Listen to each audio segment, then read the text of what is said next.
On a perfect Tuesday afternoon, under a sky so blue it hurt to look at a 17-year-old boy named Jamal Washington, was doing what he loved most, sketching the world around him. He was a good kid with a bright future sitting on a park bench in a quiet, respectable neighborhood. But in the next 10 minutes, his life would be irrevocably shattered by a man sworn to protect it. This isn't just a story about a racist cop and his victim. It's the story of what happened after the sirens faded and the cameras stopped rolling.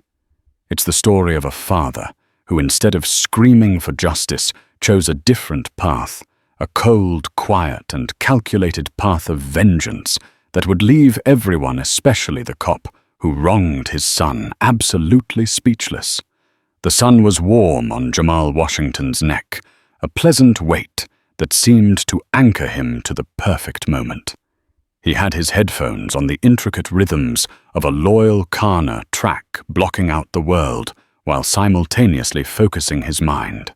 His pencil danced across the page of his sketchbook, the fine graphite tip capturing the gnarled branches of an ancient oak tree that dominated the center of Greenwood Park. Greenwood Park was in the nicer part of Oak Creek, Colorado, a suburb that prided itself on its manicured lawns, progressive values, and a sense of peaceful community. It was the kind of place where people left their doors unlocked. Jamal didn't live in this exact neighborhood, but his home was only a 15-minute bike ride away in a slightly more modest but equally safe area. He came to this park for the trees. They were older here, possessed of a character he couldn't find anywhere else. He was completely absorbed, shading the rough texture of the bark when a shadow fell over his sketchbook. It was a large, imposing shadow, and it came with an abruptness that startled him. He pulled off his headphones, the music vanishing, replaced by the suddenly loud chirping of sparrows. A police officer stood over him. He was a white man in his mid-40s, with a thick neck that strained against the collar of his uniform, and a pair of mirrored sunglasses that completely obscured his eyes. The name on his uniform read Miller. "What are you doing here?" the officer asked. The tone wasn't inquisitive. It was accusatory. Jamal blinked, slightly disoriented. "Oh, I'm just sketching, officer." He gestured with his pencil towards the sketchbook. Officer Kyle Miller didn't look at the sketchbook. His eyes, hidden behind the reflective lenses, scanned Jamal from head to toe. They took in his slightly baggy jeans, his Kendrick Lamar hoodie, and his dark skin. It was a familiar kind of inventory one Jamal had experienced before, but never with such palpable hostility. "Just sketching," Miller repeated, his voice thick with disbelief. "In this park, you don't look like you're from around here." "I live over by the university," Jamal said, keeping his voice even and respectful. His father David had drilled into him and his sister the rules for such encounters. Keep your hands visible, be polite, never talk back, say "sir" and "officer." Survive the moment. "The university," Miller scoffed, a smirk playing on his lips. "Right. Let me see some ID." Jamal nodded, moving slowly and deliberately. "Of course, officer. It's in my backpack right here." He pointed to the bag beside him on the bench. "Hold it," Miller snapped, placing a heavy hand on Jamal's shoulder, stopping him from reaching for the bag. "I'll get it. Don't want you reaching for anything you shouldn't be." The assumption stung a hot poker of humiliation. Jamal felt a flicker of anger, but he suppressed it, clamping down on the emotion as his father had taught him. He sat perfectly still as Miller roughly rummaged through his backpack, pulling out his wallet, a half-eaten bag of chips, and another sketchbook. The officer found his student ID and examined it. "Jamal Washington," Miller read aloud, his voice dripping with condescension. He looked from the ID to Jamal, then to the expensive-looking houses that bordered the park. "You casing these houses, Jamal? What? No, I told you, I'm just sketching the tree." Jamal said, his voice rising slightly in disbelief. "Don't lie to me, boy," Miller growled, stepping closer, invading his personal space. "I know your type. You hang around, act innocent, and then when no one's looking, you and your buddies come back. I've seen it 100 times. That's not what I'm doing," Jamal insisted, his resolve hardening. He had a right to be here. He hadn't done anything wrong. "I'm an artist." Miller laughed, a short, ugly bark. "An artist? That's a new one." He tossed the wallet back into the bag. "You know what, I think you need to come with me. We'll have a talk down at the station." "For what?" Jamal asked, standing up. It was a mistake. His sudden movement was all the excuse Miller needed. In a flash, Miller grabbed him by the front of his hoodie, twisting the fabric and slamming him back down onto the bench. The wood bit into Jamal's spine. "For resisting!" Miller shouted, his face now inches from Jamal's, spittle flying from his lips. "For loitering with intent, for being a punk-ass thug in my park." The final accusation was punctuated with a vicious racial slur that hung in the pristine air like a poison cloud. Pain erupted in Jamal's shoulder as Miller wrenched his arm behind his back. The world tilted, a confusing mess of blue sky, green grass, and the snarling face of the officer. He felt the cold, sharp bite of metal as handcuffs were clamped onto his wrists, cinched so tightly they dug into his skin. He didn't fight back. He didn't even move. He just lay there, the side of his face pressed against the rough wood of the bench, humiliation and terror washing over him in sickening waves. Across the park, hidden behind the trunk of another tree, a young woman named Sarah Jenkins had seen the whole thing. Her hand was shaking so badly she could barely hold her phone steady, but the lens was pointed directly at the scene. The recording was clear. The audio was crystal. She had captured every word, every shove, every moment of the ugly, unprovoked assault. And she was terrified. The call came at 4:17 p.m. David Washington was in his office, a sleek minimalist space on the top floor of the architectural firm he co-owned.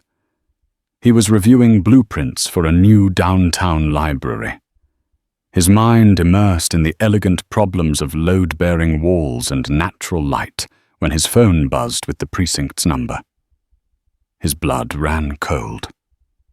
Every black parent knows that call. The one you pray you never receive. It's a specific gut-wrenching dread, a lurch in the stomach that precedes any actual information. He answered on the first ring. The voice on the other end was bored and bureaucratic. His son, Jamal Washington, had been arrested.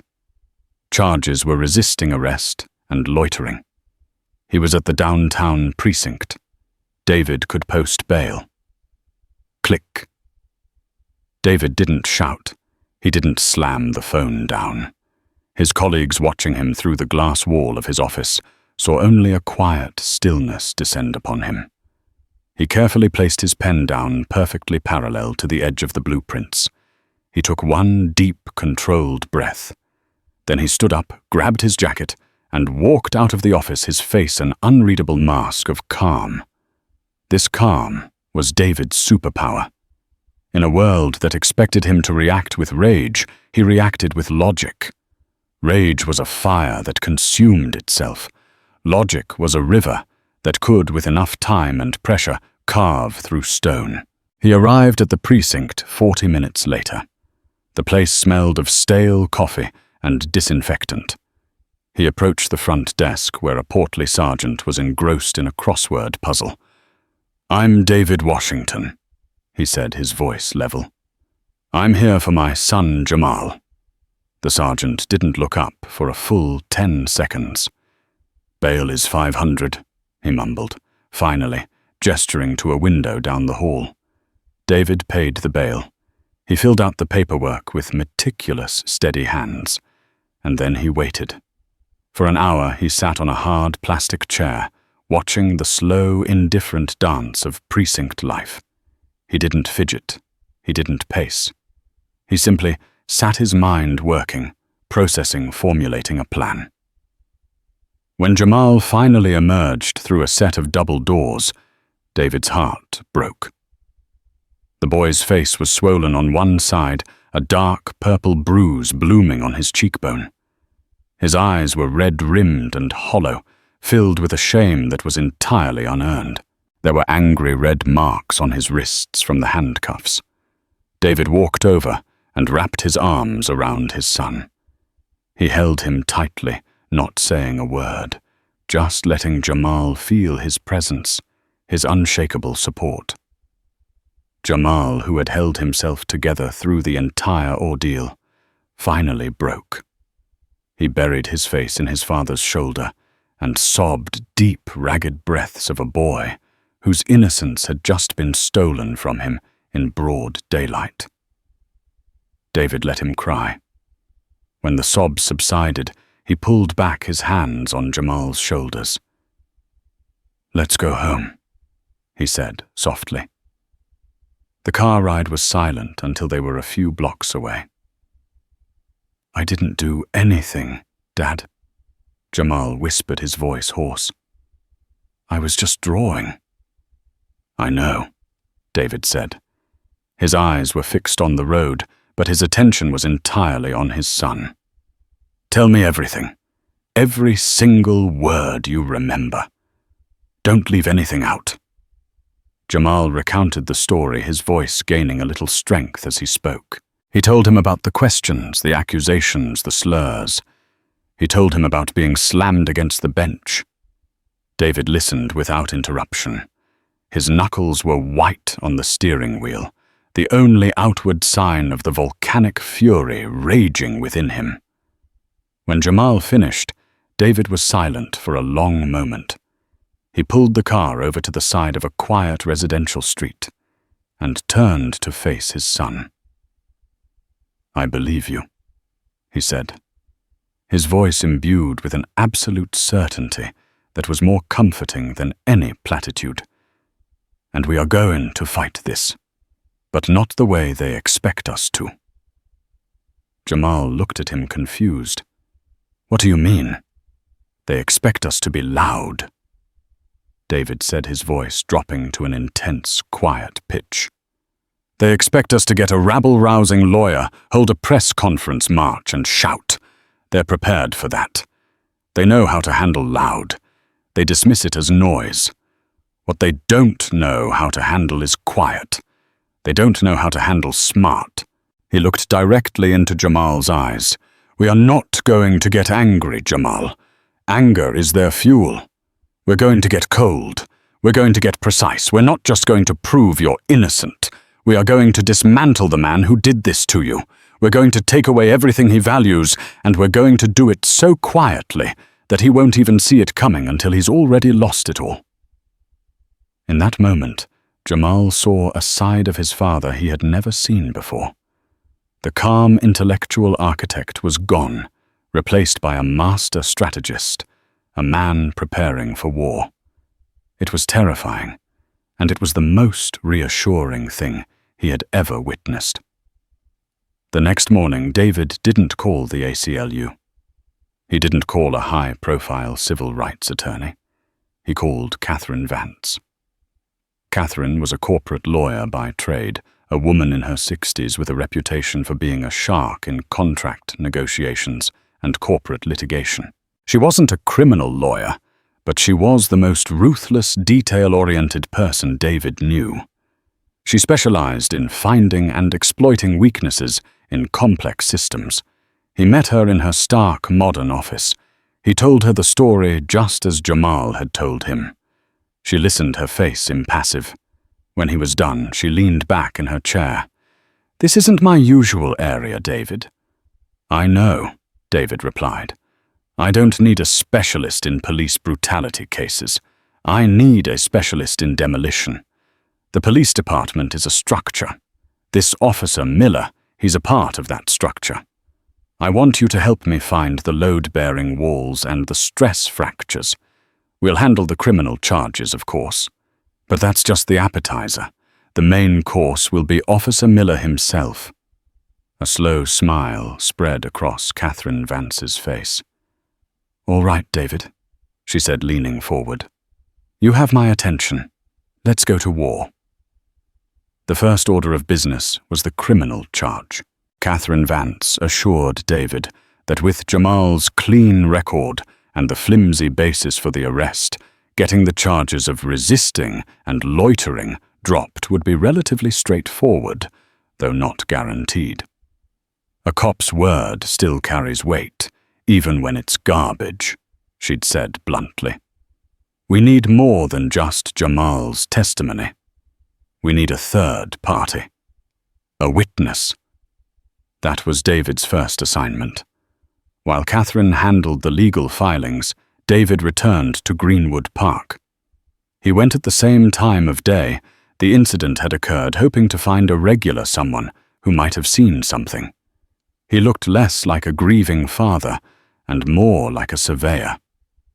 His architect's eye scanning the layout of the park, the sight lines, the benches, the walking paths. Where would a witness have been? Who would have had a clear view? He spoke to dog walkers, nannies pushing strollers, and elderly couples on their daily constitutional. No one admitted to seeing anything. The fear of getting involved was a palpable, invisible wall. He felt a growing sense of frustration, but he pushed it down, replacing it with methodical patience. After 2 days of this, he got a breakthrough, but not from the park. A message arrived in his LinkedIn inbox. It was vague and anonymous. Subject: Greenwood Park message. "I think I saw what happened to your son. I'm afraid to talk to the police. They will twist it." There was no name, just a temporary profile that was deleted moments after the message was sent. But the sender had made a mistake. In their haste, they had left a digital breadcrumb, a trace, in the metadata that David's IT consultant at his firm, a young genius named Ben, was able to track. It didn't lead to a name, but to a public Wi-Fi network at a small coffee shop 3 blocks from the park. David spent the next day at that coffee shop, nursing a single latte for 6 hours, watching everyone who came and went. He was looking for a face that showed recognition, a flicker of fear. Late in the afternoon, a young woman came in. She ordered a tea and sat in the corner, pulling out a laptop. She kept glancing at him, then quickly looking away. She fit the profile: young, probably a student, someone who would be intimidated by the police, but also technologically savvy enough to create a burner LinkedIn profile. He approached her table calmly. "Excuse me," he said softly. "My name is David Washington. I believe you may have tried to contact me." The young woman, Sarah Jenkins, visibly flinched. Fear washed over her face. I don't know what you're talking about." "I'm not here to pressure you," David said, keeping his voice low and gentle. "I just want to thank you for reaching out. It took courage." He paused, letting his words sink in. "My son is a good kid. He was just drawing a tree." Tears welled in Sarah's eyes. "It was awful," she whispered. "The way he talked to him, the things he called him. It wasn't right." She confessed that she had filmed it. The video was on her phone, a ticking time bomb she was terrified of possessing. "My brother," she explained, her voice trembling. "He got into some trouble a few years ago. A minor drug charge. He's turned his life around, but his name is in the system. If I come forward, they'll find him. They'll harass him. I can't do that to him." It was a legitimate, heart-breaking fear. David understood it completely. "You don't have to go to the police," he said. "Give the video to me. My lawyer and I can introduce it as evidence through legal channels that will protect you as a source. We can file a motion to ensure your identity is shielded. You will not have to testify in public if you don't want to. We will protect you, Sarah. I give you my word." He saw the conflict in her eyes. He gave her Catherine Vance's card. "Think about it. No pressure." He left, not knowing if she would call. It was a calculated risk. Pushing her too hard would scare her away forever. While he waited for Sarah's call, David began the second phase of his plan, the deep dive into Officer Kyle Miller. This was where his true battle began. He didn't want Miller fired. Firing was a slap on the wrist.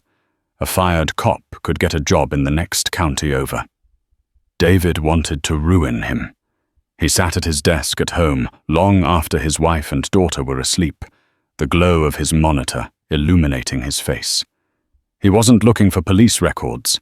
He knew Miller's file would be sanitized with any prior complaints buried under union protection. Instead, he started with public records, property deeds, tax assessments, marriage licenses, business filings. He built a profile.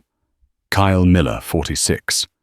Married to a woman named Karen Miller, a dental hygienist. They owned a house in a sprawling, soulless subdivision on the far side of the city. A house that, according to the county assessor's website, was mortgaged to the hilt. They had 2 cars, both financed. A boat also financed. David could smell the financial desperation through the screen. People living beyond their means, leveraged to the breaking point. Then he found it. A small, almost invisible breadcrumb. An LLC filing from 6 years prior, Miller Thompson Protective Services. The registered agent was Kyle Miller. The other partner was a man named Rick Thompson. A quick search revealed that Rick Thompson was Karen Miller's brother.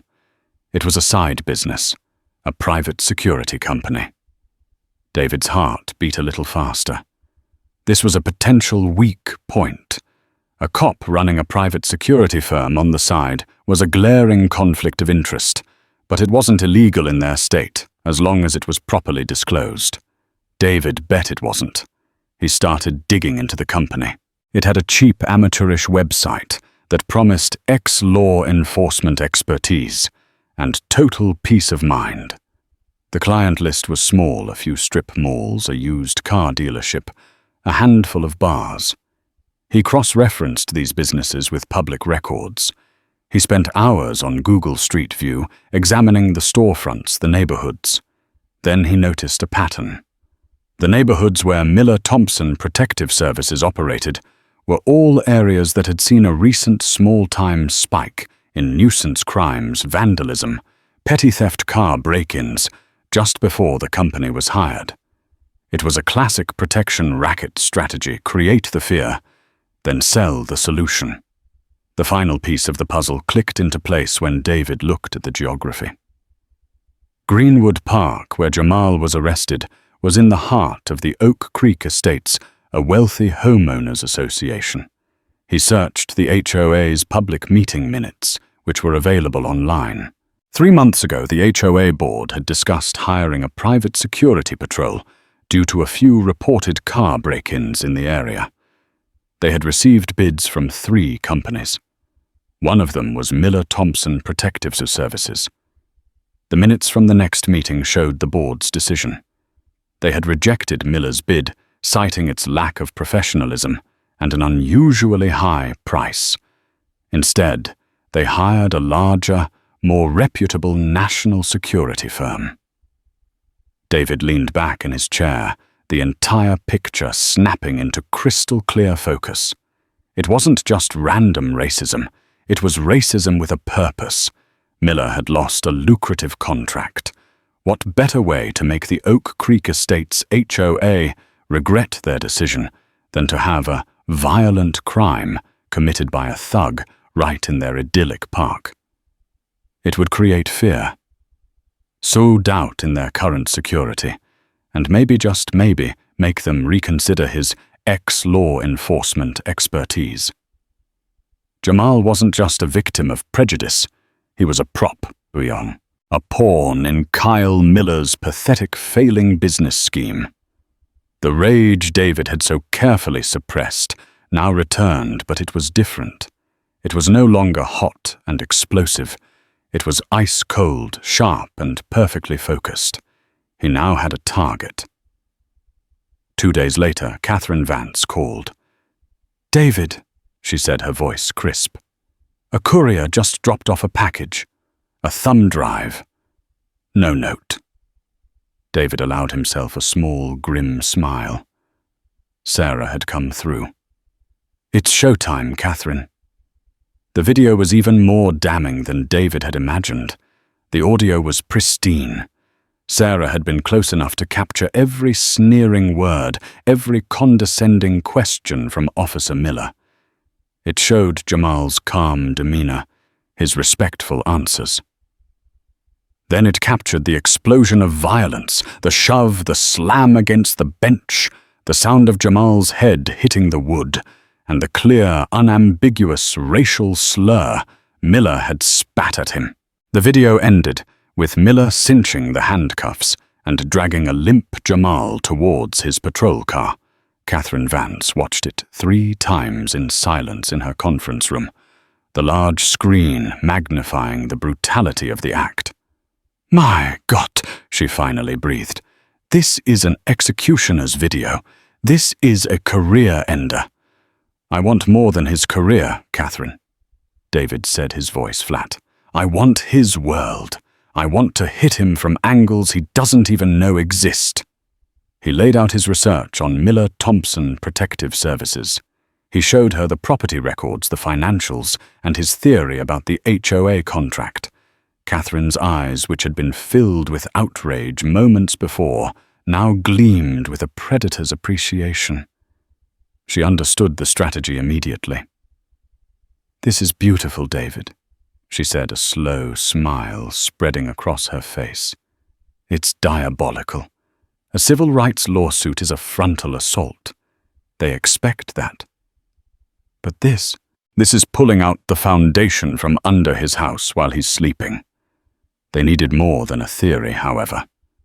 They needed inside information on the security company. An anonymous tip about potential racketeering was one thing.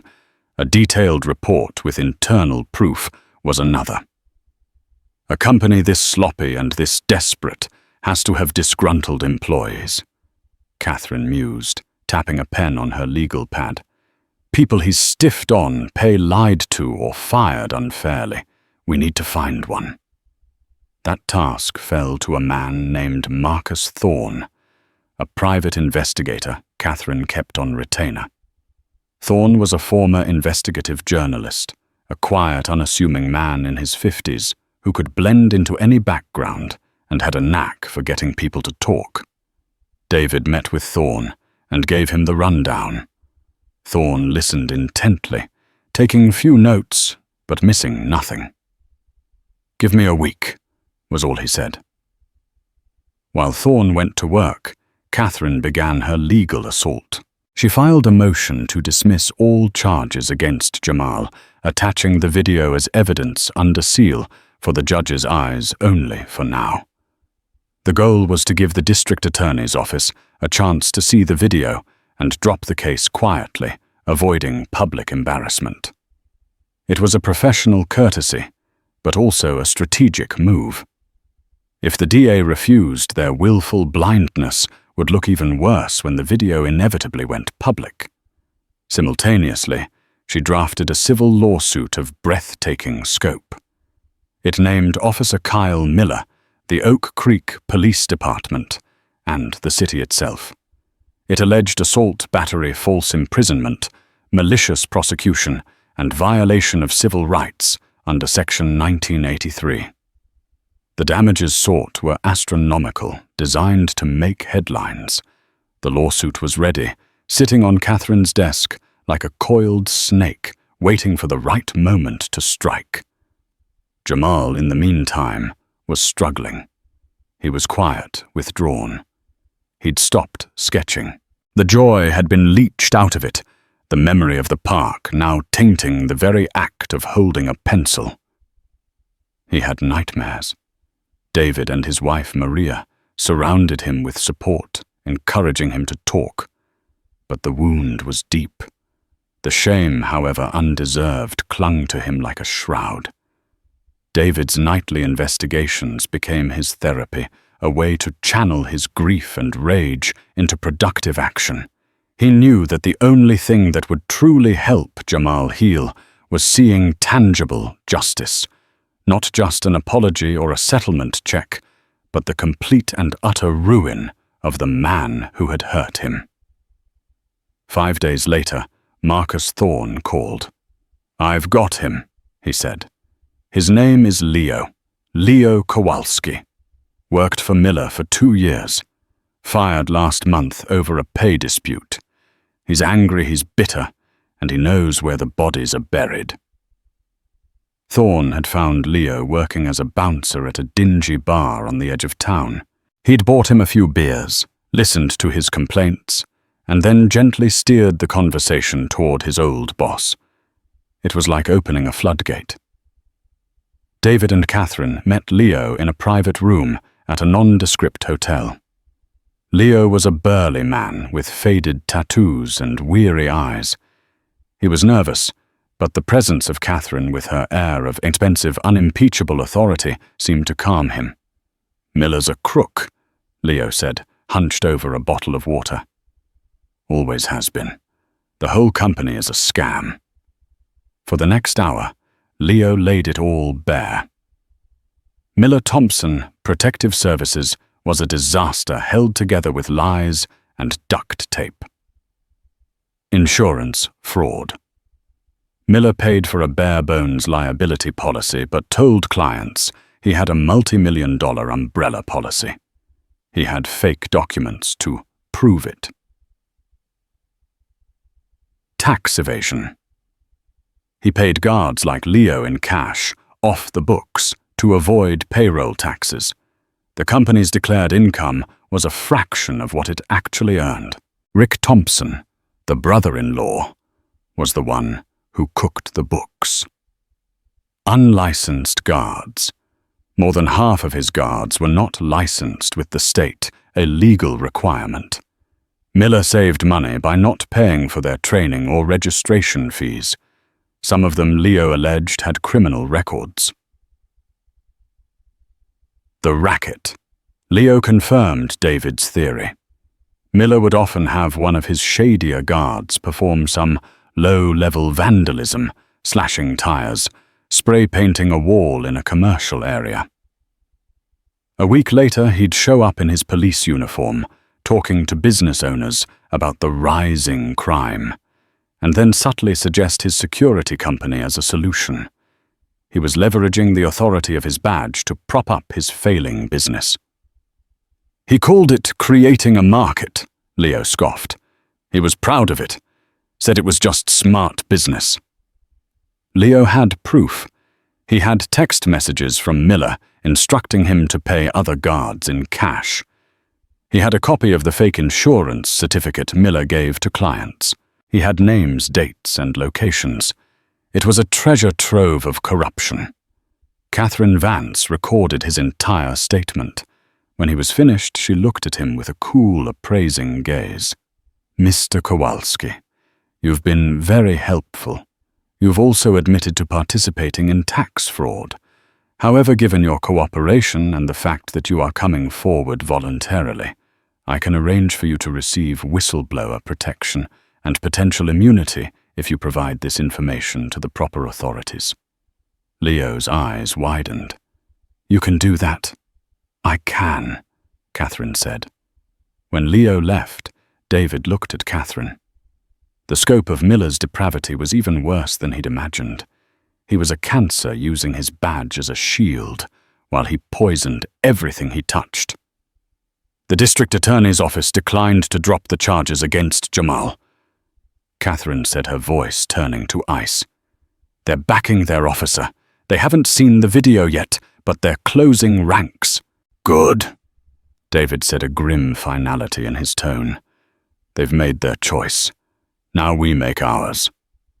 He knew what he had to do. This was no longer just about Jamal. It was about rooting out the disease. The time for quiet preparation was over. It was time to burn it all down. The war room was Catherine Vance's conference room. The large screen that had previously shown the video of Jamal's assault now displayed a complex flowchart David had designed. It looked like an architect's plan for a multi-front battle. On one side was the public front, on the other was the silent front. "They've given us no choice," Catherine began pacing before the screen. "The DA's office is stonewalling. They're hoping we'll take a plea for disorderly conduct just to make it go away. They've underestimated us. So we activate Phase 1. The public front was the civil suit and the video, but they wouldn't just dump the video online. That would be chaotic, uncontrolled. They needed to orchestrate the narrative. Catherine had a contact, a respected investigative reporter at the state's largest newspaper named Susan Hayes, known for her in-depth work on police misconduct. "We give it to her exclusively," Catherine explained. "She gets the video, a copy of the civil suit we are about to file, and an interview with Jamal. With you present, of course, David." David was hesitant about putting Jamal through an interview, but Catherine was firm. His story in his own words will be the heart of this. People need to see the intelligent, gentle kid who was brutalized for no reason, not just a name in a lawsuit. David agreed on the condition that he and Catherine could control the interview's tone and duration, protecting Jamal from any exploitative questioning. The next day, they met with Susan Hayes. She watched the video, her journalistic composure cracking for just a moment, replaced by visible shock. She listened to Jamal's quiet, dignified account of what happened. She reviewed the lawsuit. She knew it was the biggest story of the year. She agreed to all of their conditions. The story would run in 2 days on the front page of the Sunday paper, with the video being released on the newspaper's website simultaneously. The silent front was David's masterpiece, the karma attack he had been planning from the beginning. It was designed to hit Miller from completely unexpected directions, using government agencies as his unwitting army. "We can't just send an anonymous email," Catherine cautioned. "It'll get lost in the slush pile.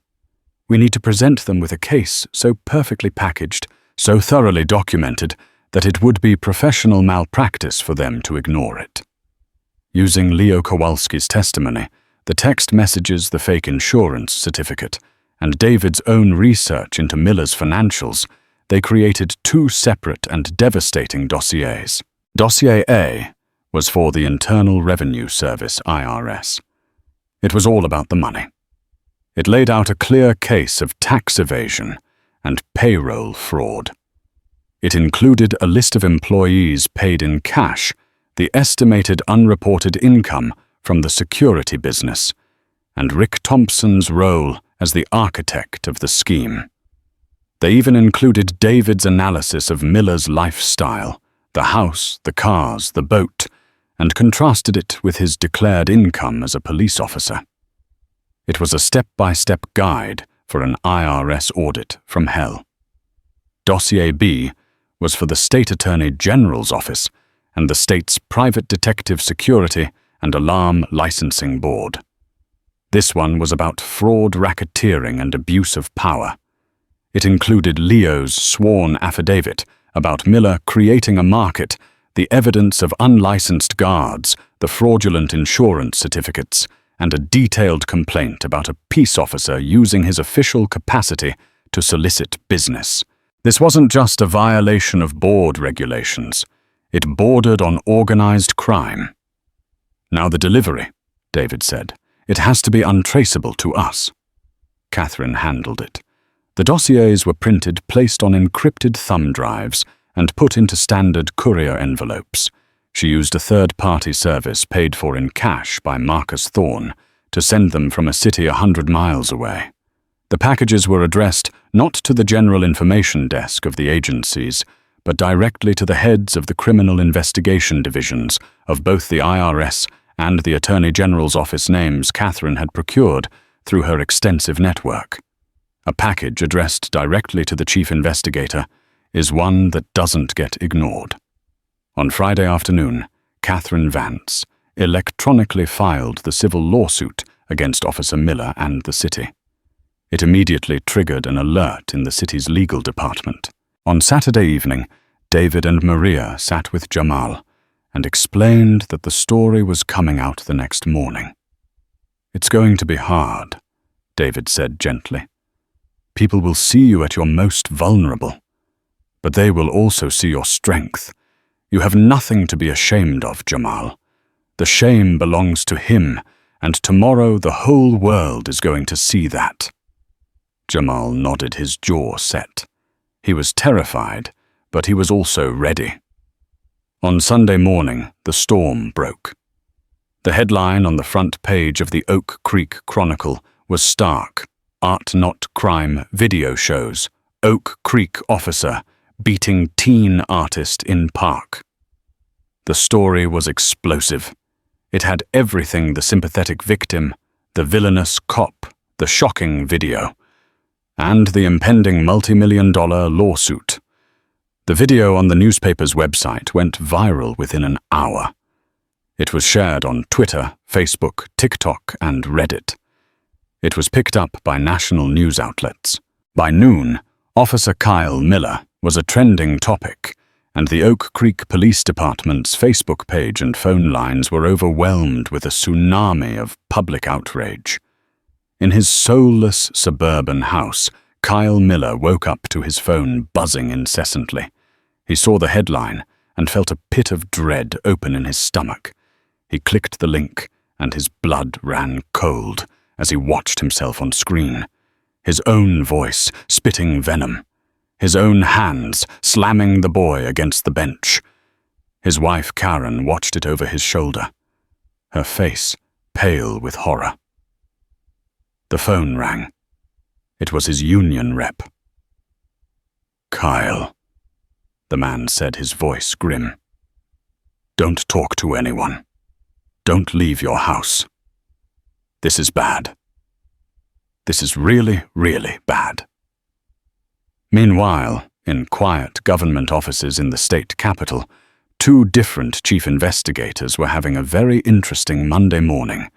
They had each received a meticulously prepared package that laid out a compelling evidence-backed case of serious crime. Independently, they both assigned their top teams to look into it. The name at the center of both investigations was a police officer from Oak Creek named Kyle Miller.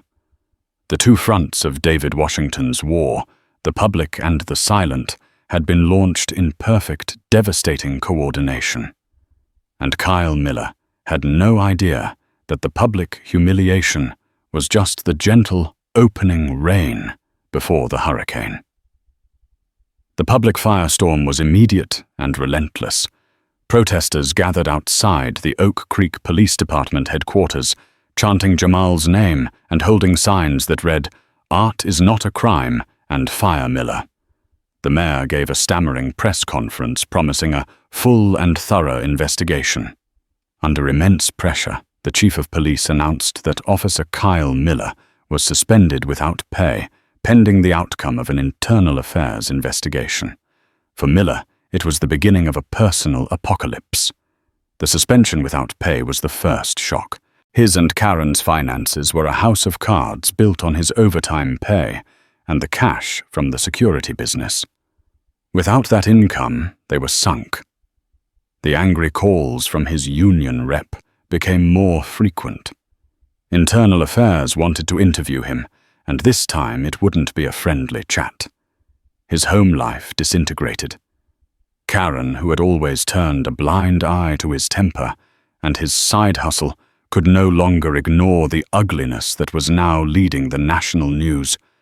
She saw the monster he was on that video, and she saw the mountain of debt he had hidden from her. They fought constantly, the arguments echoing through the thinly walled house. But the real blows came from the silent front.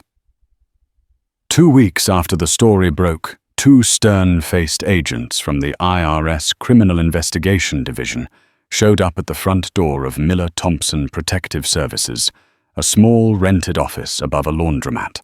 They presented Rick Thompson with a warrant and began seizing computers, filing cabinets, and bank records. Thompson, a weak man who thrived on his brother-in-law's bluster, crumbled within minutes. The agents then paid a visit to the Miller residence, informing a stunned Kyle and Karen Miller that their personal assets were being frozen as part of an ongoing criminal tax fraud investigation. The boat was repossessed a week later. Then came the notice of foreclosure on the house. The financial pressure was suffocating. Karen, seeing her entire world collapse due to her husband's greed and corruption, packed her bags and left, taking their 2 children to her parents' house. In a note, she told him she had spoken to a divorce lawyer. Simultaneously, the Attorney General's office was moving just as swiftly. Armed with Leo Kowalski's affidavit and the evidence from the dossier, they began interviewing other former employees and clients of Miller Thompson. They found a pattern of racketeering and fraud that was even more extensive than David had initially uncovered. They discovered Miller had used the police database to run background checks on potential clients and competitors, a serious felony. The state licensing board summarily revoked the business license for Miller Thompson Protective Services and opened its own investigation into Kyle Miller's fitness to be a peace officer, a process entirely separate from the police department's internal affairs review. Miller was drowning. The civil suit was a distant threat compared to the immediate, terrifying reality of federal agents and state investigators dismantling his life piece by piece. His union-appointed lawyer for the brutality case was useless against the IRS. He had to hire a separate expensive tax attorney, but his assets were frozen. He was trapped, cornered by enemies he couldn't see and didn't understand. He blamed the kid, the father, the media, everyone but himself. He had no idea that the architect of his ruin was a quiet, grieving father who had simply decided to use a different kind of weapon. The climax came on a Tuesday morning, nearly 2 months after the attack in the park. Kyle Miller was at his lawyer's office trying to figure out how to declare bankruptcy when 2 investigators from the Attorney General's office walked in. "Kyle Miller," one of them said, his voice devoid of emotion. "You are under arrest." Miller stared at them, bewildered. "For what?" "The assault. My lawyer's handling that." The investigator held up the arrest warrant. "You are being charged with 2 counts of felony racketeering, 6 counts of wire fraud, and 1 count of misdemeanor official misconduct." The blood drained from Miller's face. These weren't the charges he was expecting. This wasn't about a shove in the park. This was about his business, his life's work, his scams. This was hard time. This was prison. As they led him out of the building in handcuffs, a news van tipped off by the AG's press office was waiting. The same cameras that had broadcast his assault on Jamal Washington now captured his own perp walk. He looked broken, pathetic, a bully stripped of his power. The mirrored sunglasses were gone. His eyes, for the first time, were visible to the world, and they were filled with sheer, unadulterated terror. The hard karma had hit. It wasn't a single clean blow. It was the karma of 1,000 cuts, each one precisely aimed at the pillars of his corrupt life until the entire structure came crashing down. He had lost his job, his pension, his company, his money, his wife, and now his freedom.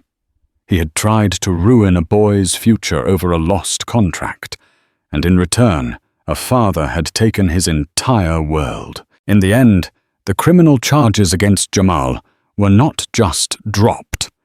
They were expunged with a formal apology from the district attorney's office, a political maneuver made in the face of overwhelming public pressure and the implosion of their star witness, Officer Miller. The civil suit never went to trial. Faced with the viral video and Miller's subsequent arrest on a raft of corruption, charges the city's lawyers folded immediately. They settled for an amount that was one of the largest in the state's history for a police misconduct case. David Washington directed the money into 2 places. A portion was placed in a secure trust for Jamal's future. The majority, however, was used to establish the Greenwood Foundation, a non-profit legal aid organization dedicated to providing top-tier legal and investigative resources to other victims of police abuse who didn't have the means to fight back themselves. Catherine Vance agreed to sit on the board of directors pro bono. Kyle Miller's fall was complete and absolute. The assault charge from the incident with Jamal became a footnote in his legal troubles. He pled guilty to the racketeering and tax evasion charges in exchange for a lesser sentence, hoping for mercy. He received none. The judge, calling him a disgrace to the badge, sentenced him to 7 years in federal prison. His brother-in-law, Rick Thompson, also received a prison sentence for his role in the financial crimes. The Oak Creek Police Department, its reputation in tatters, underwent a massive restructuring, with the chief of police resigning and the Department of Justice launching a pattern or practice investigation into their operations. But for David and Jamal, victory was not a celebration. It was a quiet, somber process of healing. The scars from that sunny afternoon in the park were not just on Jamal's face. They were etched onto his soul. For months, his sketchbook lay untouched in his room.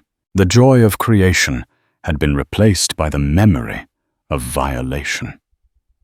He started seeing a therapist, a kind woman who helped him understand that the shame he felt belonged solely to his attacker. Slowly, tentatively, he began to draw again. At first, his sketches were dark and chaotic. Jagged lines shadowed figures, faceless men in uniform. It was his pain spilling out onto the page. David watched his son's journey with quiet pride. One evening, he came into Jamal's room and saw him working on a large canvas, something he hadn't done in a long time. "Why didn't you just shout, Dad?" Jamal asked, not looking up from his work. "Why didn't you go on TV and scream at them? I was so angry. I wanted to see you be angry." David sat on the edge of the bed. "They expected me to scream," he said softly. "They are armed and armored against screams. They feed on it. It justifies their narrative. So I whispered in places they weren't listening. They expected a fist, so I used a pen and a calculator. I wanted to show you, and to show them, that there are other kinds of power. We didn't just fight one angry man's son. We dismantled the corrupt system that allowed him to thrive. Anger burns out. A solid foundation, a well-thought-out plan that endures." A year later, Jamal Washington had his first solo art exhibit. It was held at a prestigious downtown gallery. The centerpiece of the show was a massive, stunning painting. It depicted a cracked and broken police badge lying on the ground. But from the cracks, vibrant green vines and brilliant flowers were growing and twining the metal, reclaiming it. It was a symbol of new life, growing from corruption, of justice overcoming decay. He called the piece Greenwood. Across the crowded gallery, David Washington watched his son, who was standing tall and confident, explaining his work to a captivated audience. The wounds were still there, but they were no longer gaping. They were scars, and scars, David knew, were not a sign of weakness, but a sign of survival. A sign that you were hurt, but you healed, and you were stronger in the broken places. He hadn't just gotten justice for his son. He had given him back his future, one carefully, strategically placed piece at a time. Thank you for listening to this story. What David Washington did wasn't just about revenge. It was about a paradigm shift. It's a reminder that the most effective response to loud, hateful power isn't always louder noise, but quiet, unrelenting intelligence. He fought a battle of his own choosing on a battlefield they never saw coming. This story, while fictional, is inspired by the countless real-life struggles for justice that demand not just passion, but precision. It's a testament to the idea that the pen, the keyboard, and a well-researched ledger can sometimes be mightier than the sword or the baton. If this story resonated with you, please hit that like button and share it with someone who needs to hear it. Your engagement helps us tell more stories like this. And don't forget to subscribe and turn on notifications so you don't miss our next video. What are your thoughts on David's methods? Let us know in the comments below.